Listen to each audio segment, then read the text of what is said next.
Welcome to the new podcast, A Mick, a Mook, and a Mike, hosted by four-time Emmy-nominated producer Frank Pace, with retired New York City firefighter and Vietnam vet Billy O'Connor. Today's guest, actor James Lesure.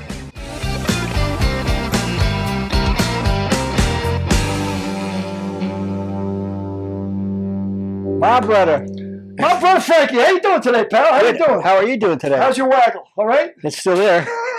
It's still hanging in? 123 degrees last week in Palm Springs. 120. You know what I read the other day? That Death Valley, it was Wednesday, I think. Death Valley was 131 degrees, and it was the hottest spot on the planet. Yeah. I mean, hotter than the Nephu Desert, outside of hell. Outside of hell, yeah. which is someplace I'm going. Well, you go to hell. What does Twain said? You go to hell for the company, you go to heaven for the climate. He's in hell. That's where all my buddies are. Well, if I go to heaven, I won't know anybody. Speaking of good company, we got great company today. James Lesure. James Lesure. Come on, Frankie. How do you know me as? Come on, man. Jimmy Lee. Oh, that feels good. That feels good. You notice the guys from the East Coast, they always put a Y at the end. No matter what it is. Jimmy Lesure. Joey, Frankie, Johnny. A terrific actor. Bless your heart. Just a great actor. Well, he's got some resume, I can tell you that. He's a good actor, or somebody doesn't know what a lot of people don't know what the hell they're talking about. I can act like a good actor, man. That's what it is. So, James, I want to ask you first thing. What'd you drive here today? At least a Highlander, Toyota Highlander. It's still the same guy. You know what I mean? Just modest. I know that you're the same guy because you were so frugal when we were doing For Your Love that you drew a picture of it, right? You drove a low-red and you drove it for year one, year two, and year three. Come on, man. We need a couple of milk crates underneath that, to work it out. That wasn't far off, man. That was amazing. But I did have a tire issue the first year of For Your Love. That's funny. Yeah, because it's on a series that's successful, and For Your Love was on a year for 4 years. Woo! It was a really good, successful show. The actors show up for pilots with sort of broken down cars. Yeah, right. Broken down cars. Yeah. And then by the beginning of season 2, when we got a pickup, they're driving Mercedes. It's a car lot. It's a car lot. All except he wrote the same raggedy piece of crap. Smart guy. He wasn't buying into the boulevard of broken dreams. No. Fuck that. This business is way too finicky for all that stuff. From my point of view. So, James, before we start, or I'll jump into the middle of the interview. Our favorite movie is The Godfather. Okay. So why don't you tell us what it was like playing Mike Cannon opposite James Caan for 3 years in Las Vegas? For 4 seasons, we got to work together, and it was intimidating the whole time. Well, really? How so? Just because he's got an aura about him that's real. That sort of I get where that it comes from in the movie, and he sort of carries himself that way in real life too. But in addition, though, he's also like a teddy bear, super bright, super funny, and 1,000 stories. So he's. Jimmy Caan actually was at Gotti's trial. When Gotti was being tried, he was there every day. Yeah. And, he's a big fan. The mob is a big fan of Jimmy Caan because they love the way he portrayed Sonny in The Godfather. Yeah. Yeah. he to me, I thought he was great in The Godfather because.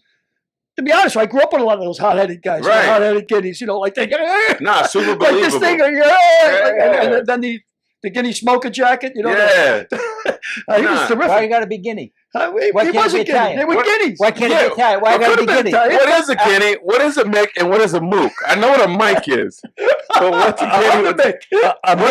What is that? That's a slang, a derogatory term for an Irishman. Okay, all right. And they used to say that because we used to. Cook Mickeys, which was a baked potato. And they stick a Mickey on the thing, so they used to call us Micks because we were always eating potatoes, I'll dig it. And what culture is that again? Irish. I'll dig it. Okay. Yeah. And he's the mook. Who's that? What is this? You can tell him what that is. It's Italian for genius. Exactly.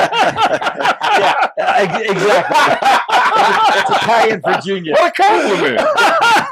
the original title of the podcast was supposed to be Two Mooks and a Mike, but Two Mooks and a Mike was already taken. So his wife Jenny came up with a great idea. Why not a Mick, a Mook, and a Mike? That works. Which left me being a Mook. That works. It's lyrical. I like it. It's a small fault of the good man, Frank. It's no big deal. Then a guinea. Forgive my ignorance. Slang for Italian. Oh, okay. Like you That's call also a mook or a guinea. It's almost in the same neighborhood. Okay. Yeah. A mook could be a stupid kid. They double down on you, Frank. Look at his face. You see that man? He came in there like this. I said, a mook could be a stupid. He goes. You got jokes now. He looked at me like I was a piece of shit that wouldn't flush. He gave me one of them looks, You're going to hop into his Godfather bag in a minute. You better take it easy. I didn't say no. Take it easy. I'm done. What do you say? Done. D-U-N. Done. So this is about our 45th podcast. Congrats. I think you're the first guy we got that grew up in Los Angeles. Yeah, born and raised. This is my first podcast.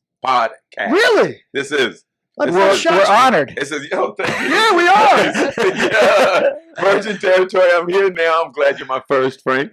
You too, Billy O. We could be your first virgin too, with the way it looks like virgin territory here. Yeah, definitely. I'm gonna go with it, man. I'm gonna go with it. Give me a drink at least. Where'd you go to high school? I graduated from Narbonne High School in Harbor City. Gaucho for life. And you were the captain of the football team there, I understand. Played a little football there. No, I was too fragile for all that. I did play basketball. I was on the varsity basketball team, I'm proud to say. And you still play basketball? Less now. I'm more of a tennis guy now. I love this sport. A tennis guy. Hey, take it easy. Come on. I'm Hollywood now. He's Hollywood, man. He's big time now. He's playing tennis. You know they call tennis guys in our neighborhood, right? Mix. I don't know. Daisies? I don't know. Daisies? Hey, I believe on a podcast you can say anything. Right? Yeah, you can say anything. Why hold back there? Well, we're big on the First Amendment here, brother. Anything you want to say? I still have to hold back on. Because he will say anything. He's just going to put me on a leash every now and then. He told me that. He said, what do you think I'm going to tell you to loose on that? I believe that James is a terrific basketball player because I brought you out to play with Artis Gilmore one time. Yeah. Wow. And Otis Birdsong's fantasy camp. Yeah, man. And that's still, and I think you guys won, didn't you? I probably, I like to think probably I carry a winning tradition wherever I go. So I'd like if we lost, let's just say I won. You know what I mean? Hey, this had nothing to do with it. No, that was a thrill. You haven't had that's what I mean. That picture of James. All right, hey, that's a legit pick. Yeah, okay. Yeah, and I used to root for the Suns at that time when they had Steve Nash. He was one of my favorite players when he played for the Suns. Who's that you posted up or going around? That looks like, is that Tank? I know it's the R&B artist Tank used to go to these things in Phoenix. What a thrill, man. We got to play in front of thousands of people. Well, yeah, it must have been halftime because there wouldn't have been those people in the crowd. No, right. No, actually, that Suns team was dope. That was Dan Tony's Suns team, so that was exciting. Yeah, that was good basketball then. And James has got possibly the ugliest jump shot still in the history of the world. Still. And Frank will let me know. The first time he saw it, he was like, yo, that is awful, yo. It's sort of like, it's like this, or like this. It's not even Jamal. Jamal used to come around and do that, but it's worse than that. During my research, I said that you were the MVP of the Entertainment League. Is that on the level? That did happen. You were the MVP? Twice, Billy. Twice, Billy. But, I mean, who's were you guard, forward? Point guard. Point guard. I like to think I was sort of like a good distributor and I could help sort of rally the troops. That I was great at. Speaking of which, thanks again for your service, Vietnam vet. I got the utmost respect and appreciation for you both. But next level. Well, thank you, man. Also a first responder at 9/11. Come on, man. Yeah, yo, even more of an honor to be here with you. No, it's my honor. Also, believe me. Also a drug addict, gambler, a bookie. Enjoy your life, man. Live a full life. Bar owner. Yeah. Another Irishman famously said that the only thing I couldn't resist was temptation. Good, man. And that's pretty true. And at 58 years old, he went back to college and got a degree in journalism. Got a degree in journalism at 62. Yo, come on. That's why I met him. I came out here with a dream, and I ran into him. That was the end of the fucking dream. This is the result. Look at all this. Feels good to me, man. Oh yeah, it's all good, man. It's every day's a gift, man. You know, I'm 73. Agreed. 73, and Look great, you get up, you're vertical, nothing hurts. Come You on. don't read your name in your bitch, you shave. Right? That's the deal. You're just Give it grateful another for little go. things, little victories, you know? For real, man. Yeah, I still got some lead in my pencil, you know what I mean? That's good to know. That's the only thing I'm concerned about. Yeah, my pencil is becoming more and more unpredictable, and I'm upset by this. I don't know. They're saying this is the aging process, but yo, brother, I Don't ever let me confidence down. in my number 2. Don't let me down, yeah. Come on, man. So you went to USC out of Narbonne. I did. I actually, right after high school, I went to the military for you. I went to the Air Force Academy Preparatory School in Colorado Springs. I did 10 months of that. I took to it poorly. I liked it very little. So I was like, well, if I'm not going to pursue this, what am I going to pursue in my life? And it turned out I just chose acting. And so I went to junior college for a year, El Camino Junior College here in LA, and then I went to USC. What drove you to Colorado Springs to begin with? You were an Army brat? Or No. They were paying, it was the sort of training to become officers in the military, and they pay you to get an education. And so my folks, were strapped for money, couldn't afford send me to college, and I wanted to get away from the house a little bit. And so it just sort of worked out for, an opportunity to get away. And it's like, I don't care where I'm going, but I'm getting out of here. Right. Yeah. I knew nothing about it. I knew nothing. In fact, I was sort of influenced by the movie Officer and a Gentleman, because I just loved the way Richard Gere looked in that suit. And I was like, yo, I'm about to get me one of these suits. As soon as I get there, it's the worst uniform you can imagine. I was like, wait a minute, I've been duped. And so that, that was the beginning of my sort of breakup with the military. And from there, you went to USC School of Dramatic Arts? I did. Theater program, the BFA program there, and I graduated in 95. Yeah.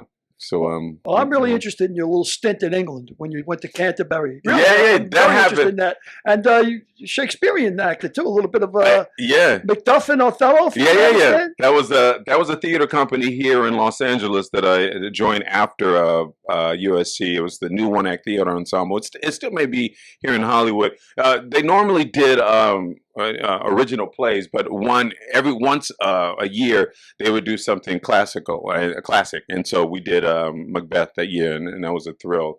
But in the England thing happened while I was at USC, because I was so full of myself, I had so much confidence going into USC. I was like, all right, I'm going to be here for 2 years. I'm going to get discovered, and I'm going to get out of college.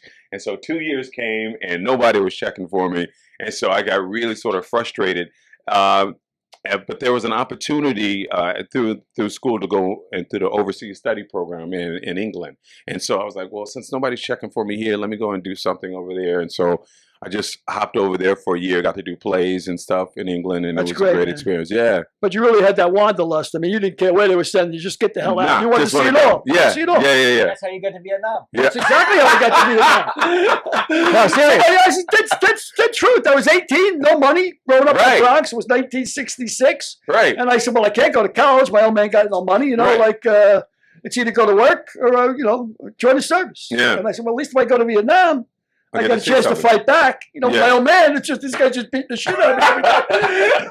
This Fair ain't enough. working. So, yeah, exactly right. I just wanted to get the hell out of here. Yeah. Send me anywhere. And Yeah. you discovered sex. Well, yeah, when you're 18 in the Bronx, the women you're fooling around when you're 18 in the Bronx in my day was like they were all plainclothes nuns, No, the Irish girls, they look like their legs were on upside down. Tough. Yeah, Tough. tough. Yeah. Tough, You got a man. little touch pee-pee in the back of the car, you were a star. Yo. A long way from there, though. Hard living. Oh, yeah. When I got to Vietnam, it was a whole different. Women were $4 a piece. Prostitutes were $4 Give a me piece. that. Give me that. Where? Yeah. Give me 3 a day. 4 Can a we go day. back to those prices? Come on, man. That's not buying sex. That's a scholarship. Amazing. Yeah, I gotta tell you, man. I thought for a while I was bisexual. That's all I did was buy sex. Billy, yo, bring That was it. then. That was Bring then. it. Now I'm a married man, Frank. I sit home. I read Heidi. I embroider. I'm different. Hey, Embroider. try the veal. I'll be here all week. Try the veal. So Let's get back to our guest. Was your first break For Your Love? That was my first regular gig. Was For Your Love. Yeah, my senior year in college, I got a small part in the movie Crimson Tide, and so that was nice. And I got to even in college, I got to work on Martin. I did an episode of Martin. So I was doing a couple things, doing some commercials. But For Your Love was definitely my first regular gig. And that was a 5-year gig? That was 4 years. We started on NBC, and then we went to the WB for 3 years. Well, Crimson Tide, and you were when you did Crimson Tide, you were just starting out, so you had a bit part in that, but you were working with a couple of heavyweights there. You were working with Denzel and Ackman. Yeah. It was crazy because I got a call for an audition on Tuesday night, and what did they say? They said an actor's being replaced. Go down to the set. They're auditioning people. I was like, okay. So Wednesday morning, I'll go down there first thing, and I'm auditioning with maybe 10 to 15 other guys. And throughout the process, they decided on me, and I was like, great. 2 hours later, I'm sitting in the makeup chair with Gene Hackman. Like it just like was crazy, all like a whirlwind, and I was just amazed, blown away, And then to be on the set with those guys and watch them do their thing, still inspiring. Oh, that's great, man. Yeah. That's gotta be a thrill when you just all of a sudden you're there. Yeah. It's funny how one phone call can change your life. Yeah, it's amazing. It's amazing. Gandolfini was on that the set and in that movie as well. There, was a couple of people I was blessed to work with during that. Yeah, and I only worked on it for a week, but it was great. Now you got that call just out of the blue, right? They said somebody dropped out. Come on down. Well, your agent called you. Yeah, the agent. Yeah, the agent called. Because I have a manager at the time and an agent, and so they told me to go down. And then you got For Your Love. Why don't you tell us about the process leading up to For Your Love? And I think we got a picture of the cast of For Your Love. I would love to see that. These were good days, Frank Pace. We was rocking it, baby boy. We were rocking it. We was rocking it. Look at that. Love them all. What a great experience. Didi Adolphe, D.W., James, Tamara. Indomitable Holly Robinson Holly Pete. Robinson Come on, Pete. forget it. Holly Robinson Pete, who was announced yesterday, or last week, is getting a star on the Hollywood Walk of Fame. Oh, that's great. I'll be there for that. So we'll have to go. Oh, yeah, of course, because she was a star already when the For Your Love was going. That was her third show. Yeah. I mean, she had been on 902. Was it 902? Yeah, no. The 21 Jump Street. Hanging with Mr. Cooper. She had 2 shows 21 already Jump Street for 5 years or 6 years. Yeah. Hanging with Mr. Cooper for 6 years or so, and then For Your Love for 4 years. Yeah, and Billy O, she took somebody so green like myself right under her wing, was warm from day one. Day we worked together, and we're still friendly. I love her. I know I still have love and respect for her. Like, I'm just amazed by her warmth and generosity. So she was one of the kindest people you ever worked with. Yeah, and that was like my first real experience, like I said, because it was my first regular gig, and I don't know, she set the bar high with that. And how was the interview process or audition process on that come about? I remember that it was done at Warner Brothers, because I guess they had some partnership with Warner Brothers, whatever. And I remember they were casting a bunch of shows in a hallway, and I was actually sitting waiting to audition for another show. And I believe I forget the casting director. Tony Sepulveda? Maybe it was Tony. Tony had maybe remembered me from some other auditioning I was doing. He said, "Hey James, we're casting for this show. Why don't you read this?" And so my first audition. So I was there for something else, but I read the sides, and I went in, and we just sort of sparked. And then the next audition was with Holly, so it was over the chemistry read, and we fortunately had, I think, good chemistry right away, and so that's sort of. And that was legit. It turned out to be legit chemistry. That wasn't manufactured. And you also had chemistry with Sister Lee, Yvette Lee Bowser. No, Yvette Lee Bowser. Come on, that's the godmother right there. Yeah, she put me on. Yeah, she's amazing. Like what she established too and created on that set with that warmth and that appeal. Like this beautiful cast. You got this diverse cast putting it out there, and I don't know, it's something I'm still proud of. Now, was she the director or the producer? She's a creator. She's a writer, creator. She's a creator. She was the creator. Yeah. She was the executive producer. Yeah, right? That's correct. And just to show, brown skinned folks loving each other, respecting each other, having a good time with each other.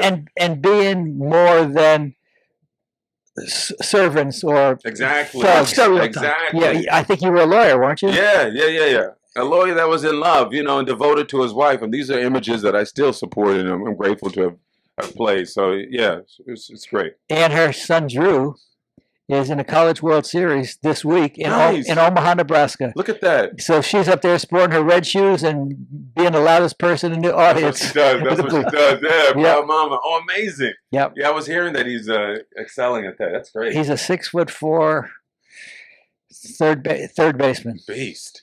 He's 6'4", 190 pounds. How tall are you, Billy? 5'11". Okay. All right. Sizable. Yeah, I'm all right. Frankie, what, you 5'4"? What do you know? What do you know? You still going? Oh, jokes. Hey, come on, man. We went from being the king to Still the king. the butt of jokes. The kings are often the most diminutive ones. That's how they rise to power. The question is, how tall are you when you stand on your wallet, Frank? That's the big Yo, Billy, come on. I shrink when I get on a wallet. It's a little thin. A lot shorter since I've been partnered with you. I never promised you a rose garden.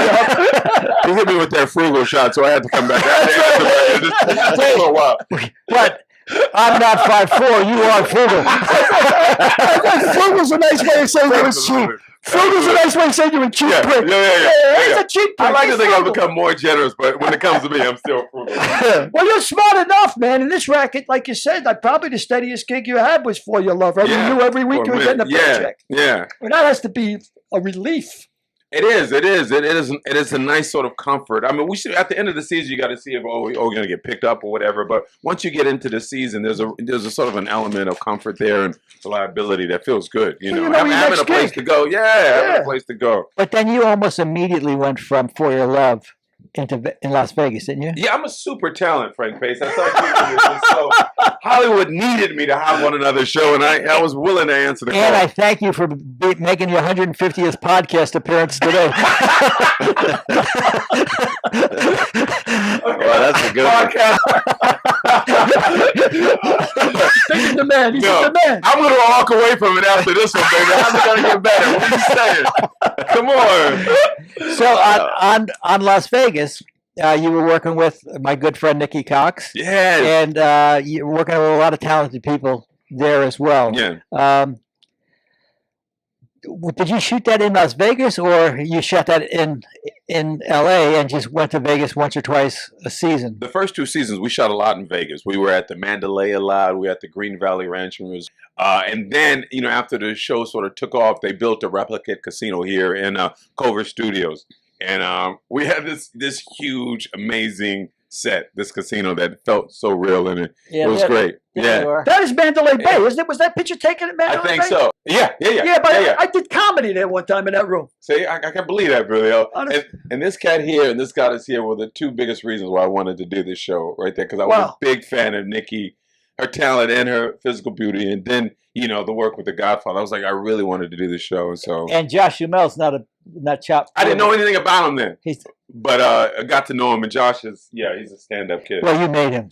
I did for How many years on this show, Jay? We got to do 5 seasons. 5 seasons. Yeah. Wow, that's great. It was a great run. It really was, and it stopped prematurely because of the writer's strike. We had to at least finish the last season, but the writer's strike stopped us, and so we left with this terrible sort of unended, not unresolved story series. And I still feel for the audience that enjoys the show because of it. It's terrible. And there's so many uncontrollables, right? There's so many uncontrollables. Yeah, right. You're just fate. Yeah. I hope you set a lot of my money when you're out there, Mandalay. You made a lot of bills. I want to see if they're managing it right. Yo, man, the temptation. I recognize that room. I actually did comedy in that room. Penthouse, like up in Mandalay Bay. Very top floor. Yeah. There you go. Yeah. I was over my head then. I was over my head then. Thought about jumping off there. Yeah. But yeah, that's cool, man. So get to work with Jimmy Caan, and you said he was a sweetheart. No. Yeah, but intimidating. What kind of? That range. Can you tell us a good James Caan story? No. I'm a terrible storyteller. To the mic. Me? To the mic. Yeah, I'm sorry. I'm keep coming up. Yeah. He likes Jimmy or he likes James? He's like you. He's a Jimmy guy, right? Yeah, he is. He's a great storyteller, and so no. I don't have any. I'm just telling you, every day was a crack up, and the dude he's a real talent too. Like he's a great actor. Like he really has a sense of story, and I don't know, he's good. I'm going to tell you a Jimmy Kahn story. Both of you. I actually saw Jimmy Kahn on a talk show, some talk show, and he was telling a joke, real quick joke. Jimmy Kahn. This is Jimmy Kahn talking, not me. Yeah. He says, this guy walking down the road, he sees a guy with a three-legged pig. And he says to the guy, what's the story with the pig with the tree? See this pig? You see that house up there? He goes, I had a dirt farm. He says, see that big mansion? This pig scratched on the dirt, discovered oil. Now I'm the richest man in the whole state. That's because of this pig. Says, yeah, that's remarkable. Well, why has it got 3 legs? He goes, 3 legs? Let me tell you something about this pig.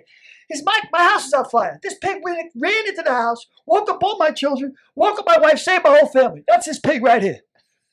He says, yeah, that's a hell of a pig, but why does it got 3 legs? He says, you don't eat a pig like this all the way. I remember that joke. I remember the joke to this day. Yeah, that's funny. Yeah. You know, that did jog a memory. I remember I'm telling Jimmy, it might have been the second season, and I just met a goddess in Phoenix, and she was coming into LA to visit me, and I was like, talking to Josh, Jimmy. I was like, yo, I want to impress her. What can I do? And Jimmy put me on. He recommends this restaurant online to take her to, and so I go, okay. I take her to this restaurant on his recommendation. We're having a great time, and then dessert comes out. We didn't order dessert, and it comes out, and it's a cake, and on the cake it's I love you.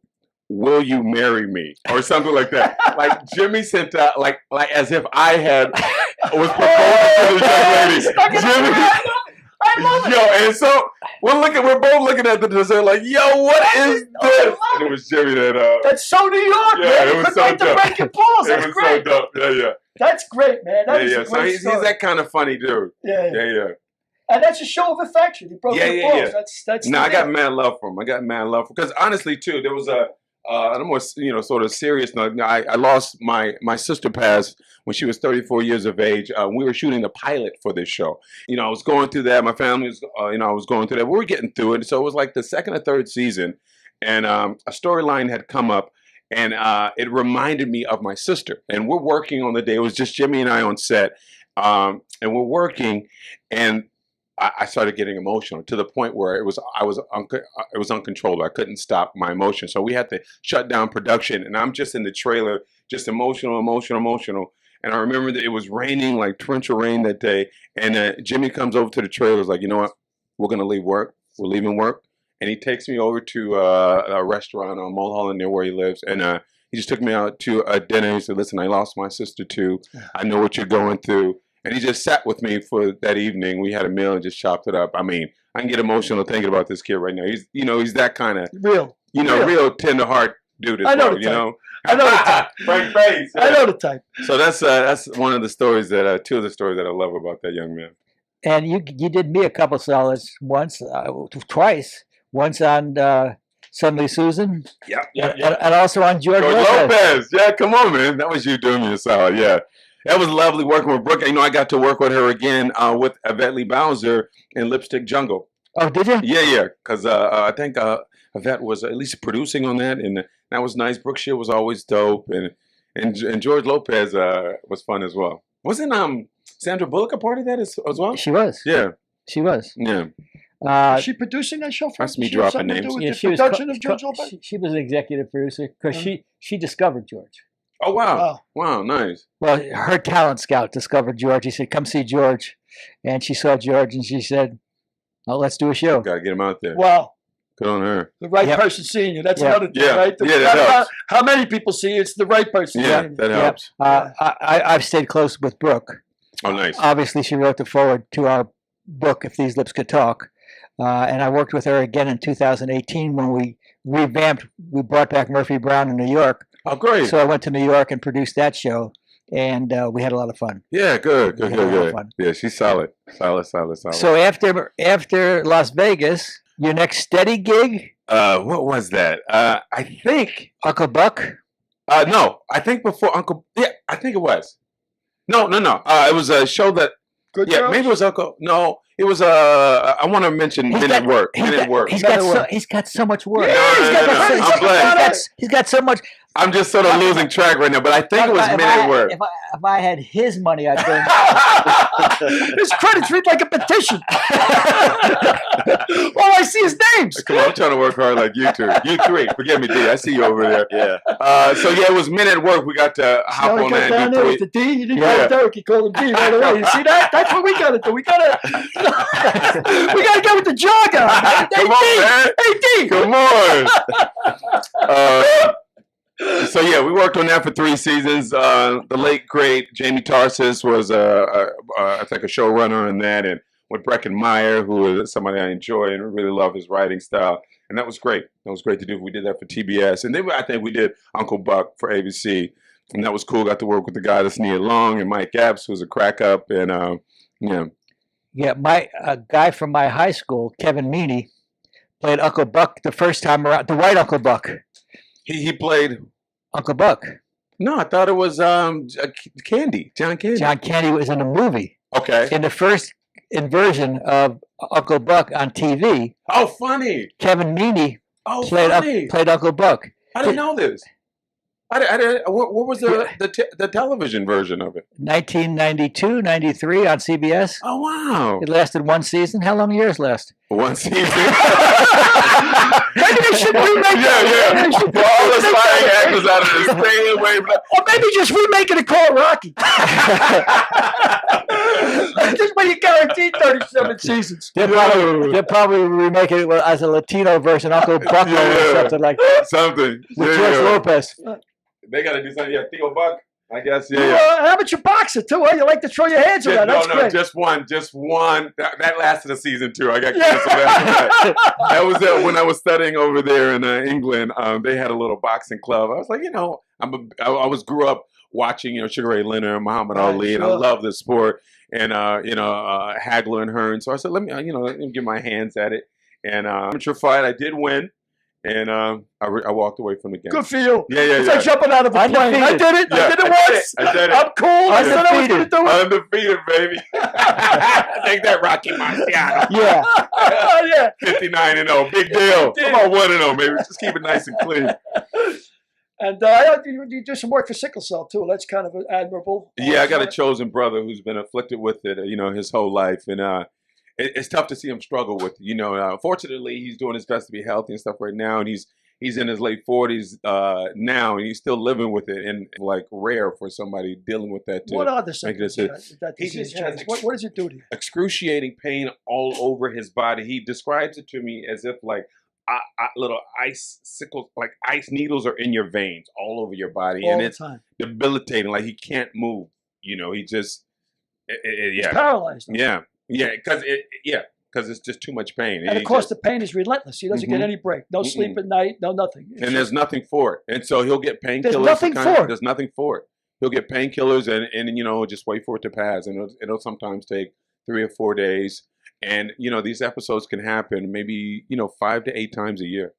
Wow. And it's tough stuff. Wow. Yeah. And it has no particular trigger about it. It just comes on. It's genetic, I would imagine. No? I think so, yeah, because his brother had it as well. And maybe one of his parents. Well, there ain't no good way to die. I mean, unless you got a smile on your face and you're going out in the saddle or something like that. But that's got to be a horrible, horrible disease. No, it's tough. It's tough. I definitely want us to figure it out, man, because a lot of people, especially in the brown skin community, are dealing with it. And we got smart folks out there doing things. Yeah. Let's get on that one. Well, one smart folk got hooked up in the Blue Buds for a while. James Lesure. Yeah. That was dope. Got to work with the legend known as Tom Selleck up there. Yeah, and, I want to ask you, you were with Bridget Monahan primarily. Hey-oh. Yeah. And did you actually work with Tom Selleck? Not on that show. I know, because people don't realize you were on a show with Tom Selleck for 2 years. You probably never did a scene with Tom Selleck. Right. I got to work with the lovely Bridget. She was super dope. We got to be sort of partners in crime for that. My stint on that show, and she was also warm and welcoming and fun to work with. But I did get to work with Tom Selleck. He did the last year of Las Vegas. Oh, did he? Yeah, because when Jimmy Kahn left, Tom Selleck came in, so I got to know him that way. But it was nice to sort of reunite with him on the set of Blue Bloods, and talking about he's been working for decades, just a stellar career. And it's day one when I hit the set on Blue Bloods. We didn't have anything to do together, but he was just warm and welcoming, and just a really, I don't know, lovely presence, lovely force. He explained to Billy how you could work on a show for 2 years and never do a scene with Tom Selleck. Just different storylines. Yeah. Our stuff was never connected to what his storyline was. Yeah, because I was sort of a detective working with her, and our stuff was all independent of. Big. It's almost like being on an aircraft carrier and not seeing somebody for 3 years. Absolutely. It's the same kind of thing. Yeah, that's remarkable. Yeah. And what's the guy in the middle's name? I forget. He's a Wahlberg. I believe Johnny it's. Wahlberg? He was also fun to work with, and this kid too. I forget his name too, but he's a legend in the game too, and I like this. Johnny Wahlberg sort of reminds me of he could have been James Caan's son. He does have that sort of grittiness sort of about him. That same thing, sort of. He's sort of like James Caan's real son, who was in Hawaii Five-0, the reincarnation. Right. Same kind of guy, same kind of attitude. Yeah. Same kind of neighborhood kid, tough. So what's your favorite show to work on? The one that started you, the one that launched the next you? one? It's got to be For Your Love, baby. For Your Love was. I mean, it was such a blessing. We got to work with the great Barnett Kelman, who also just sort of put us in the right direction. And I don't know, that just helped give me a good experience. So it's like your first big. Barnett was the director, and the joke was we called him the Godfather of Soul, because he knew nothing about black culture at all. Was he the rabbi of soul? The rabbi of soul. Yeah. He knew nothing. when what's his name? The great black singer passed away. Harry Belafonte. No. Luther Vandross? No. Oh. Just recently passed? No. And during the show, I want to say, give me that Eclair, but he was a heavyset guy, because that's a joke that Jay Thomas used to do. That's funny. I forget. Hey, never going to give it up? Barry White.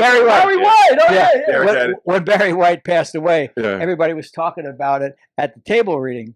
That's when everybody comes around the table to read the script. Yeah. And Barnett said, "Who's Barry White?" Hilarious. Wow, hilarious. Who's Barry White? That was Barry White. That's Barry White, baby. I remember getting on a JetBlue flight from New York to Miami, right? And that's when you just pick your headphones out of a box, and you put them on instead of the stool. I said, this is really a good system. And I'm sitting back and about to take off, and I hear Barry White's voice. All right, sit back. Put your headphones on. Relax. And it's the most soothing voice in the world, Barry White. And they had a whole taping of him. I said, this is brilliant, man. Yeah, that is dope. Relax you in the seat, right? Why have they stopped doing that? That would make it a more enjoyable experience. Yeah. I said, look at that. What a perfect voice. It'd be great. I'm sure it costs a lot of money. Come on. They got the money somewhere. They got the money. Come on. And now Barnett's the endowed chairman of USC Comedy Department, the Robin Williams Endowed Chair of Comedy at USC Dramatic School. Yeah, cool. That rabbi, he's dear to me as well. He's a beast. And he came in and he directed the last Murphy Brown in 2018. Oh, nice. So it was good to see him there as well. Yeah. Well, we've talked about your past and all the great people you worked with and who you loved working with. Yeah. Come on, give me the thing. Who was a pain in the prick? That had to be somebody out there. You said to myself, now if it's going to cost you work, you can clean it up. Yeah. But give me one. Somebody. Hey, you did Suddenly Susan. You could say Kathy Griffin because I've slammed her from here. She was mad warm too and fun as well. She probably thought you could do something for her. She's real. That's her MO. Yeah. No. She came off really nice to me. She's funny too. Like she's a force. You know what? I just nobody in particular. I just hate people who sort of like are more about sort of like looking or acting like an actor or like sort of putting on these airs. Instead of like just doing the work and honoring everybody's role is important, and we're all an ensemble. Let's just it's like a football team. One guy screws up and the play's done. Yeah, that diva stuff. Whether male or female, you can leave that at home. Anybody plays. Yeah, but you couldn't have been too happy with Adafe. No, because it was so cold-blooded. Adafe was one of the other leads on For Your Love. Yeah, he started with one name. He changed his name. Was his right? Yeah. But he wanted off the show. Yeah. And why don't you tell the story? Not particularly, because I did. We bonded. Like Adafe and I would we would spend time offset together all the time. We went on a couple of trips together. Went to New Orleans, had a great time there. Like, this is somebody I considered a friend. And I remember the time we were going through a negotiation thing. We were thinking about renegotiating. We wanted to do the Friends thing, how they all unified. Yeah, smart. Let's go back in and get some more money. So we started on that, and we felt like we were sort of a unified front, but then there was very little communication in between our individual representation. And so our communication sort of broke down. And in addition to that, we weren't like a juggernaut like Friends was. And so our leverage was, minimal to none.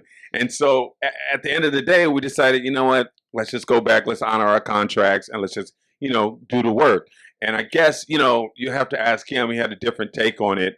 And he just separated himself from everybody and myself. And I was like, yo, this is somebody I love. Me too. I felt the same way about him. Yeah. And then, like, I do remember, like, he left on his last show that he did to honor his contract. He left, we have a curtain call at the end of every show, comes out together, and, they bow. And he didn't even stay for the curtain call. He just left while the rest of us, went out and took a bow. And it's like. And he's been never been seen on television since. Yeah, I don't understand. I have no idea. For quite a bit of money, right? I mean, you got a 1 year contract. No, we're making, we're making good money. I mean, we were making Friends money, but we're still making decent money. So yeah. And what was the contract that he walked away from? A year, 2 years, and you guys were renewed for the following season? I think just to finish out that season. Just to see, I think he made it so that he didn't even do the last show. He made it so Warner Brothers fired him. Oh, wow. With, a couple of shows. Oh, wow. Okay. See, this information I don't know. I just know I was like, disappointed by it. And I know he has his reasons. And if I hurt him in any way during that time, I apologize publicly, and I'll apologize again if my actions hurt him, because, I want to take responsibility for any of that. But I know I loved what we had there. Yep. I loved it. Yep. And then we brought in somebody else to replace him. Eugene Bird. He's still a dear friend of mine. We actually live close together as well. Yeah, he played my uncle. Actually younger than me in real life and much shorter than me. And that was my 5'4" would be a stretch for Eugene. Right. So, who would you like to work with that you haven't worked with? Is there anybody out there that you really like to work with? That you admire and say, man, I'd love to get a gig with him, just for or her. You know what? I'm hard pressed. I love who's some of my favorite actors right now. I love John Turturro. Yeah. I'd do anything with Meryl Streep just to be in the room. I got you. Yeah, come on. Yeah, those are two people. Turturro right now has got a production company with Steve Buscemi. I mean, that's somebody else. Buscemi is so entertaining. Well, Buscemi was a fireman down at 10 Truck. He was a New York City fireman, for 10 years. Look at him. Before he walked out and took a shot at acting. Yeah, I didn't know Buscemi, but I knew his captain. Captain said, Steve, you ain't that good looking. He said, not for nothing, Steve. You ain't that good looking. You got a pension here, Right. Did everything he could to talk about him. No, it's funny you say that, because I had a similar sort of talk to, like, buddy had gotten me a job at UPS. And it's a good gig, they make great, and I had finished the probation period, and I was like, you know what, I'm just going to go ahead and pursue. He was like, you got this, you got that, don't do it. He might have said you're not good looking enough as well, too. And, I try to brush that off. Got a little cosmetic surgery, and I got into it, And so, so I get that talking to. And it's funny, because when I left the military, my folks wanted me to stay in the military, because, it's a secure life, it's a good gig, But I just had no love for it. And so, I basically just started pursuing it on my own. And maybe Buscemi and I have that in common. But that dude's, his talent is, he's off the charts. I think he's great. And he's a real sweetheart, too. I mean, that's good. He comes back to New York. Whenever he comes back, he goes to his old firehouse. Nice. Hangs out. Didn't he get to do something in that the Pete Davidson movie? Wasn't it? Yeah. He played the old timer in the Pete Davidson movie.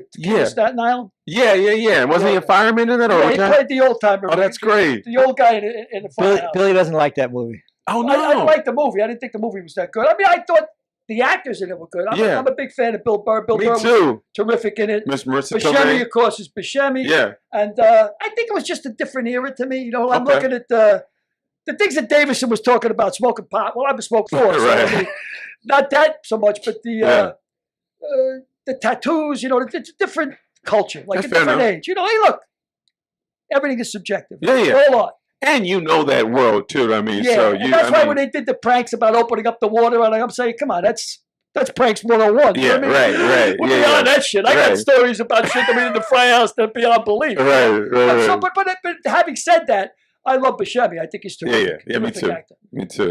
And like I said, even after 9/11, I don't know if you knew this, Frank. He rented a big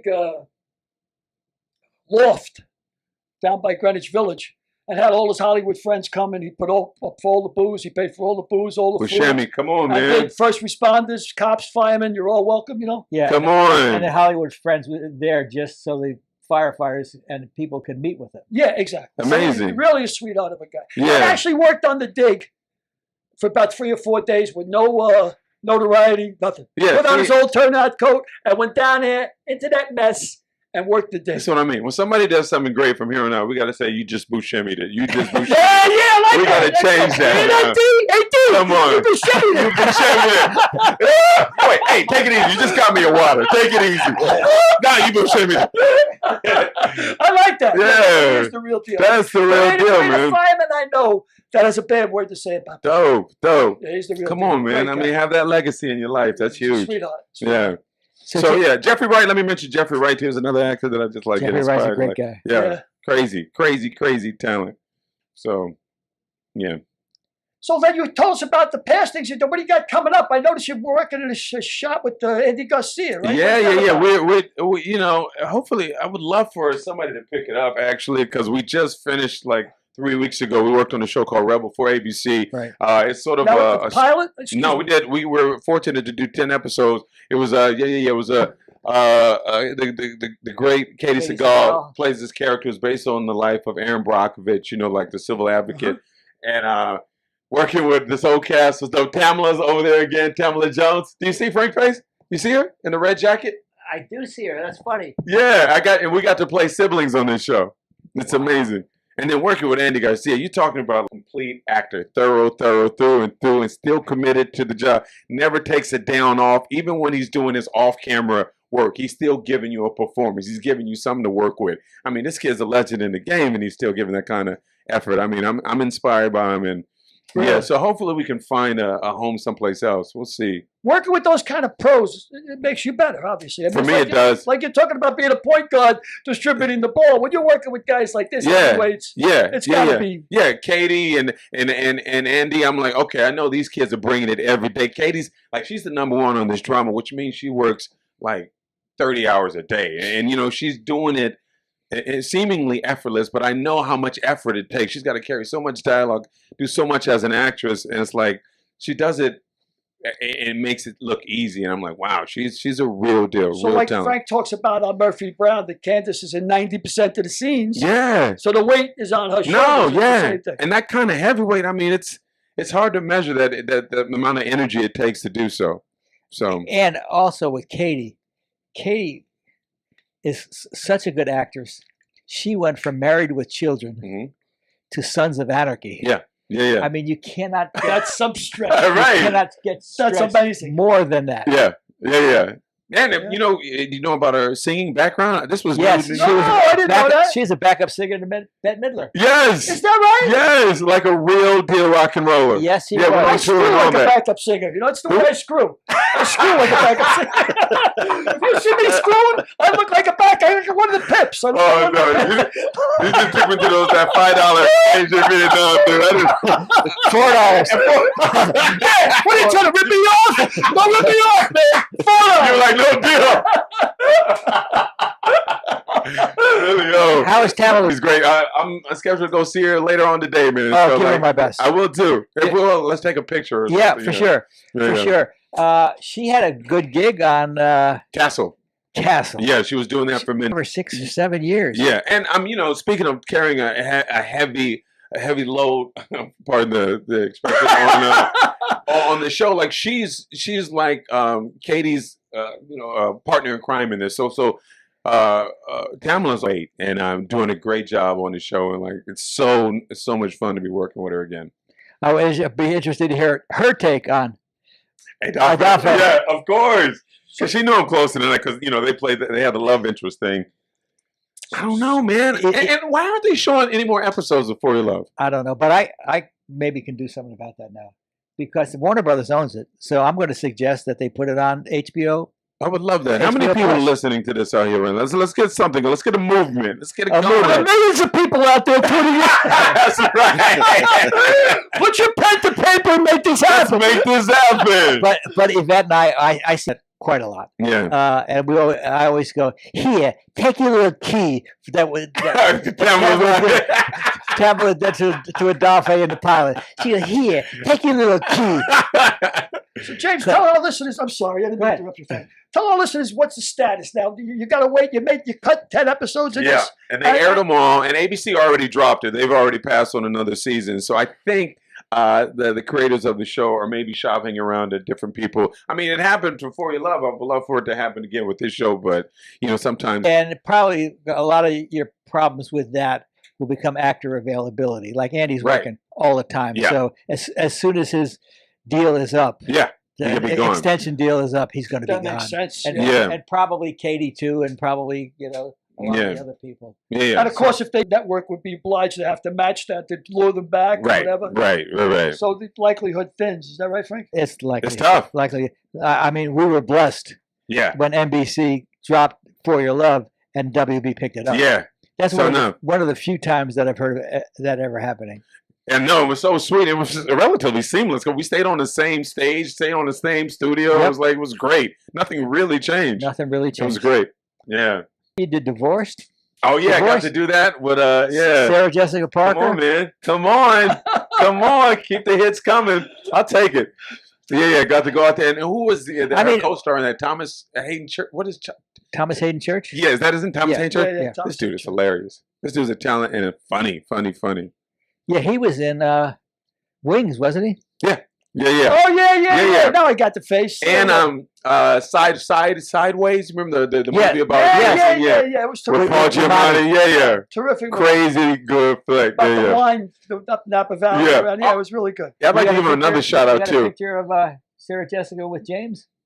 I think you do. I do. This was hard to calm down the whole time because she's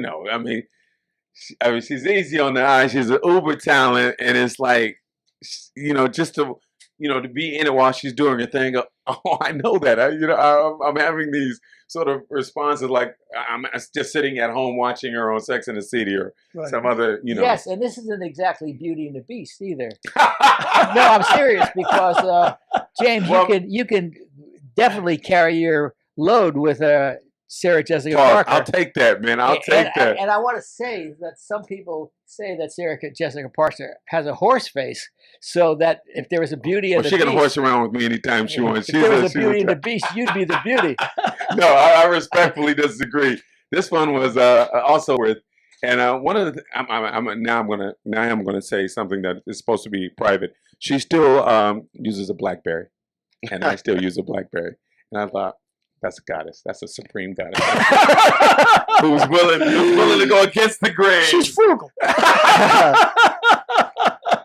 That might be it. Hey, it works. My BlackBerry still works. The BlackBerry still works. I'm with you 100%. Come on, I drive a Fiat, man. I got a Fiat. Bring that. That's a well-built car, though. He looks at me, just shakes his head. I said, afford anything else. I don't worry about it. That's never a good-looking car was never going to get me between the sheets. You know what I mean? There's only one way I was going to get between the sheets. $4. $4. That was one way. As a matter of fact, I told my wife, look, you got to hold my credit card. I can't get a hard on. Let's at least hold my credit card. You got to at least give me some incentive here. You know what I mean? Rip your nail on, smear the lipstick. You know what I mean? I need something cheap. Better than beautiful. Give me cheap. I get that. That's amazing. There we go. So 25 years you've been acting. Come on, man. That's unbelievable. And you're going to probably be acting for 25 more. You'll probably be acting for as long as you want. I'd be good with that. Yeah, I still enjoy it. I'm still grateful to do it. I'm finally doing podcasts that I really admire and enjoy. So I feel like I'm just getting started. Let's go piece in the pants. Right? Come on, man. Squeeze that pants. I might be able to get that show back out of here yet. This can be the springboard.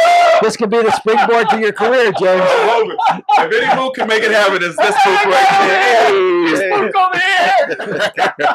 I like that. The moon. I'm in the garage. Hey, This is our studio. Right. Gotta let me know what I can't say. What No, I I'm just teasing. okay. Right in front of the Maserati. The studio. That's right.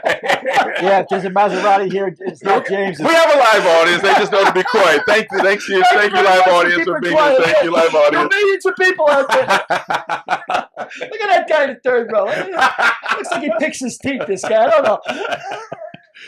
You're funny. You're funny. But yeah, man, that's great stuff.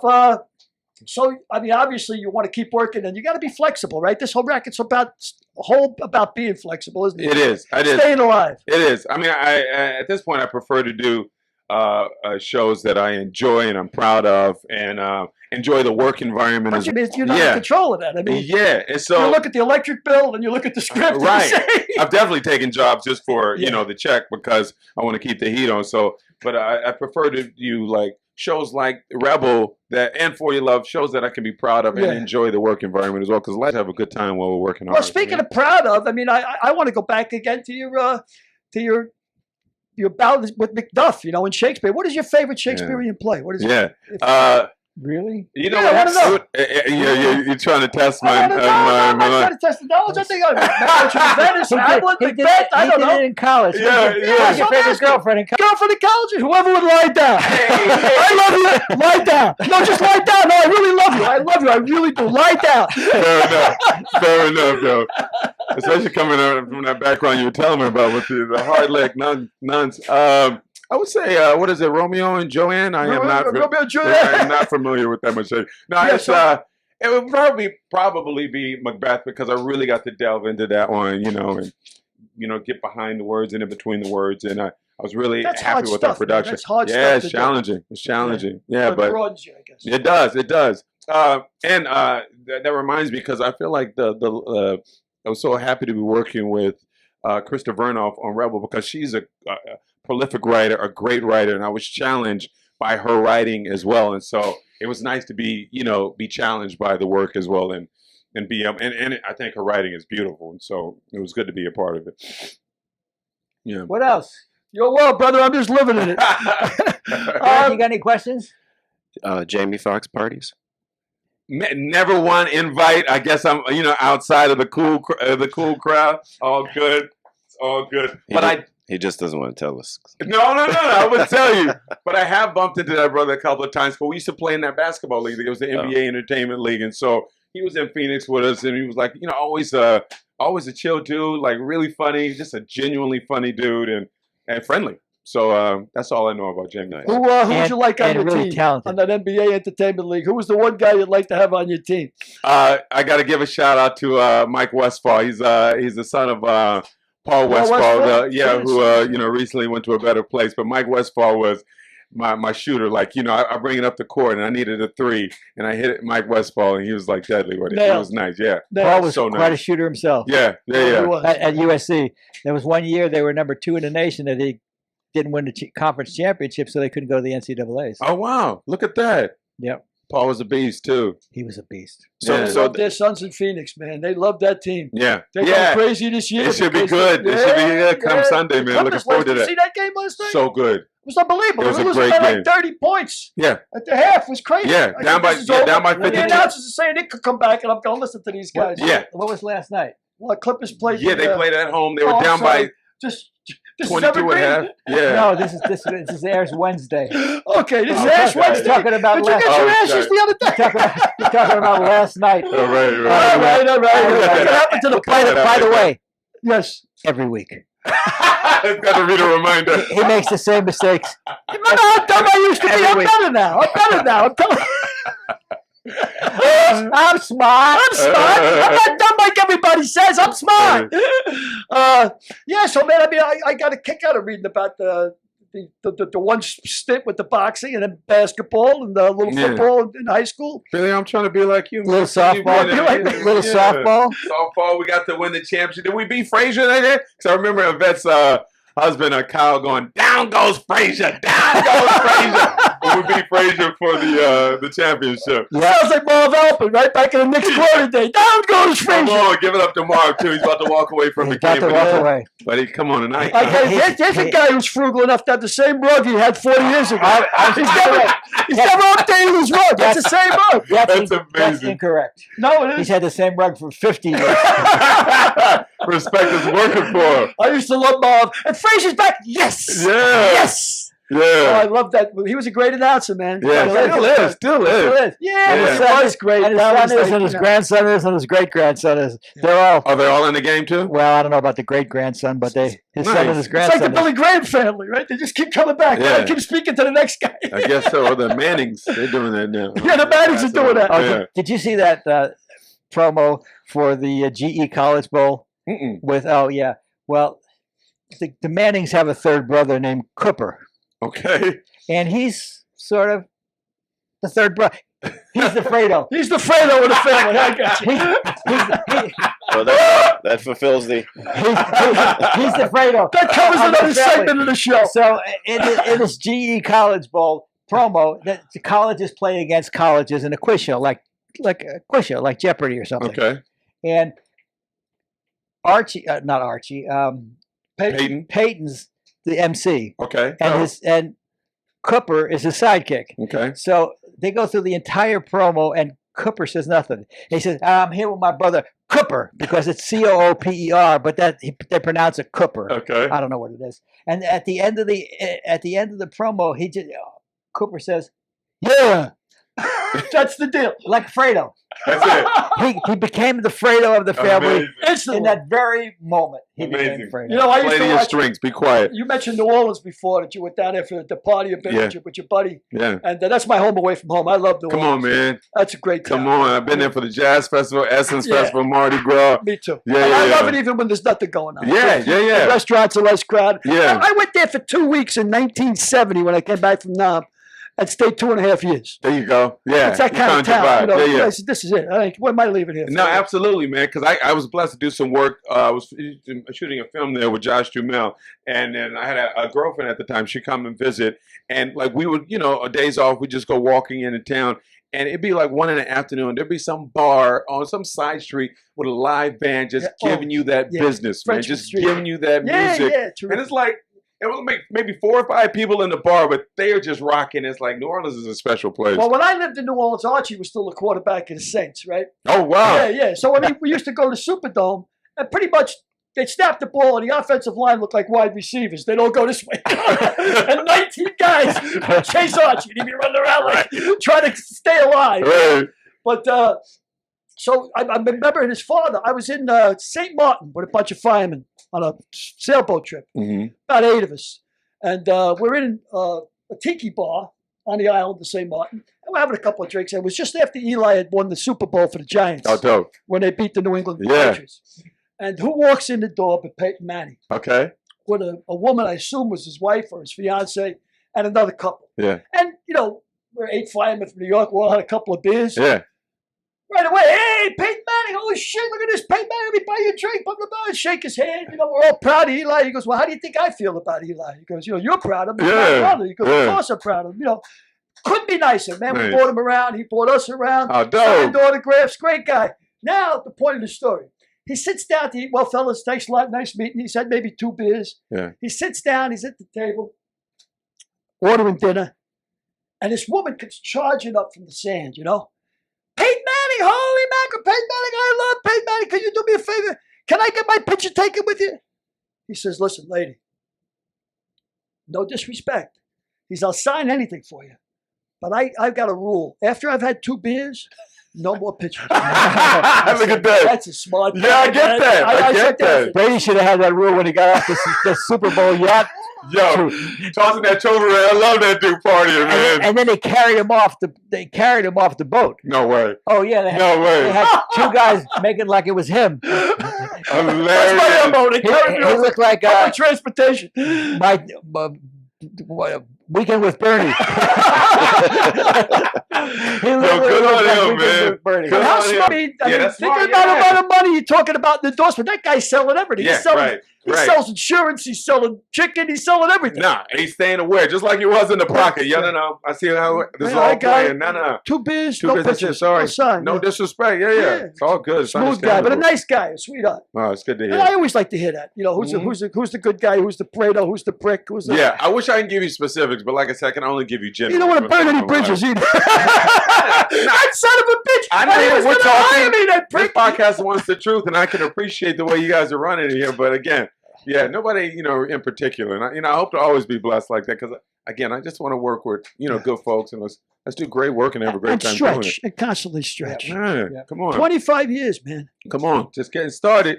Come Let's- on. let's I'm go working out a there. mic. Just getting started. This is going to launch you for you. This is a big thing for you. You'll be getting that Academy Award. I just want to thank Mick Amuka to Mike. I'm hopeful. Just so you know, I did turn down Joe Rogan this afternoon. He had called for me to go over to Joe, and I was like, nah, I'm going over. I'm going for some real Right. things. You just broke Derek's heart. Come on. You just broke Derek's heart. You're not Steve, supposed to Steve. mention other podcasts. Oh, D, no. He's in love with Joe. Wait He's a in love with minute. Joe Wait a Rogan. minute. D is in love with Joe Rogan. Where'd that come from? That's the gold standard. I'm just trying. Okay, respect. No, you gotta give props to a success. We got more wires than Rogan. I guarantee there's more wires floating around here than Rogan stuff. Guarantee. It's hilarious. James, are you getting the roles that like have you always in your career? You got 25 years. Yeah. Are you getting the roles that you want, and are there some roles that you wanted but you didn't get? For the most part, I'm doing pretty good. I am starting to think about. I remember roles that are growing up that are big influences to me. Like I remember Michael Keaton in Mr. Mom. Like I love that movie, and I love that whole vibe. So I've yet to sort of do that, especially on a feature level. So I can either do that on in features or television. Tom Hanks is another kid that I loved. As growing up, and I love that sort of that light comedy, but they can give you that real, genuine emotion as well. So this is something that I'm asking for, and I hope to continue to do. Right. What you got in the fire, James? What do you got? What do you got coming up? What do you want up people? Unemployment. You want employment. Yeah. So any of you millions lack out of there that are employment. watching and you happen to be a producer or an executive producer and you need a gig, this is the man. Well, I recommended you for 2 roles this week. I appreciate Wow, that. how about that? What about me? Appreciate I'm that. smart. I got talent. I'm smart. I'm not dumb like everybody says. Have $4 will travel. Have $4 will travel. Doesn't be kind of That's it, yo. That could be a name for a book. It might be something in there. show. We'll give you $4 and send you out to get laid. You Follow your should process. see some of those women for $4. Let me tell you something. Yeah. And that days I could do 3 or 4 a day without even blinking. Yeah. Now, I shudder to think about what $4 gets you, player. Oh, $4 a Yeah. What was it like? So you started 25 years ago, and you're roughly my age. So Yes, you started as an AC cop, right? Oh, funny. Yeah. In the O.J. Simpson story. Yeah. And I told everybody, I think that was the first film I worked on. I told everybody who could listen to me, watch this movie. I'm in it a minute. They cut my part. I subjected the people I love to 2 hours of like a bad O.J. Simpson movie, and only to be cut out at the end. Wasn't that O.J. Simpson movie? Wasn't our last Fredo from Friends in that movie? Yeah. No, they redid it recently. I think it was great. Yeah. I think it was a better version of the one I did. The guy who played Ross, wasn't he in that? Yeah, Schwimmer. Yeah, Schwimmer, they did yeah. a better one. Yeah. Like, a Yes. few years He's ago, Alfredo the from miniseries. Friends. He's He's Alfredo from Friends. He's the guy up there that don't belong, Something in his picture don't belong. Schwimmer doesn't Oh, belong. no, really? Yeah, we're not a big fan of Schwimmer. But so he was in that movie, yeah. Yeah. All right, well, that was a pregnant pause. That was it. Literature is But we can called a honor it. pregnant pause. Yeah. A moment of silence for Schwimmer. okay, so you grew up in L.A. Did, born and raised. So what was the street cred like once you started acting? So in the beginning of your career, so you do your first thing, which you're cut from. Yeah. Right. Yeah. Okay. Did you work regularly after that? No, but I was fortunate to get gigs here and there. I was after college, I was substitute teaching for a year to kind of help to eat and keep the heat on. And then I was doing commercials as well, mostly sports commercials. And then I would do guest spots on television shows. I remember doing Martin before even Martin aired, and maybe a couple other things. So just trying to piecemeal a career together. But you were doing enough to be encouraged. Yeah. And would you think that, James, most of your work came from somebody seeing you on a show, or was it your agent pushing, or where did you think most of your work came from? To stay alive work. Yeah, having the representation send me out. It's funny too, because I remember I worked at the gym on USC at the Lion Center there, and between shifts we go upstairs and we play basketball a lot. And I met a guy playing basketball. And is King John Minch, if you're out there listening, what's up, John? And he was one he was super cool dude, and he was like, you know what?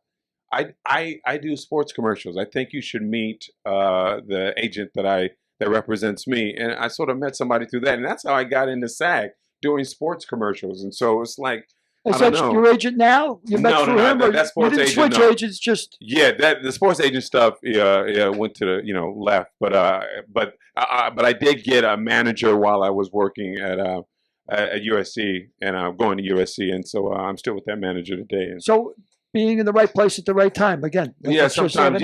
But now somebody says, "Get me James Lesure." Everybody knows who you are. Some people do, and I like that. I like that. And I like to think, I like to think, you're happy with my product and what I give you, and so, I'm going to give you my best. I know that whoever I work with. I think that's great. You've been great. So have you all. This has been dope. Any other thing you want to ask, James? Hello, man. I'm delighted to meet you. I'm delighted you came today. I mean, I've genuine pleasure meeting you, really. Aside from the podcast. So it's nice to meet you. Well, James, now that you're here, we can start voting on those things we were talking about voting on. Because now I have equal representation. That's right. Let's go. Dee's looking for a raise. That's right. Dee's looking for a raise. It's over to soda. I want him to get 80 acres in the mule. That's right. I can unequivocally give you. I can double your salary. Perfect. As a matter of fact, I'll triple your salary. Well, I'll quadruple it. If you take a check, Let's go. Take a check. I'll quadruple your salary. So we got some business to do first. Okay. Before we say goodbye to James, this week in history, I'll tell you what it was. Okay. This week in history, Schwerner, Goodman, and Cheney were killed in Mississippi. Civil rights movement were killed in Mississippi on June 21st, 1964, and then it took 40 years for them to bring this. Killers to justice? Killers to justice. So this is Mississippi Marsala was made after this, right? The movie was made on this premise, right? Yep. Yep. Yeah. Well, that whole civil rights thing, man, is absolutely... it's American justice. Yeah, it's America. Plenty of good work still to be done, man. Yeah, we still got work to do. Yep. Yeah. And we had a Father's Day drawing for Rod Carew. Oh, hey. And the winner was, I wanted to just say his email address. I'm not going to give you the whole email address. Oh, not the whole thing. Not the whole. Yeah. Thank you. Yeah. Well, I just making sure. Who's the Fredo now? Not D. Trying to help. I said we were going to announce it, so I don't know. Contacted him, but it's TM Local 1. So somebody's in a local number 1. A union man. He's a union man once upon a time and a half. So, got to get a Rod Carew baseball to go out this week. Rod Carew autographed baseball just for tuning into our show and signing up for the newscast. And signing up for your newscast. Yep. And where do we go from there, Frank? I mean, I think we go to the next movie that James is in, or the next TV show. We can sit by the TV, or we can sit by the TV and watch the litany of good work that James Lesure has done in the last 25 years. Now delighted. Let's go. I like that. You're not right. Now delighted. With that, say goodnight, Billy. Good night, Billy. Good night, Derek D. Good night, James. Hey, James, again, thanks for coming, brother. Keep acting and do what you do for sickle cell. That's y'all too. Y'all too. Thank you, my friend. Thank you. Thank you, King. Next week's guest, writer-producer Chuck Tatum. Yeah, that's so great, guys.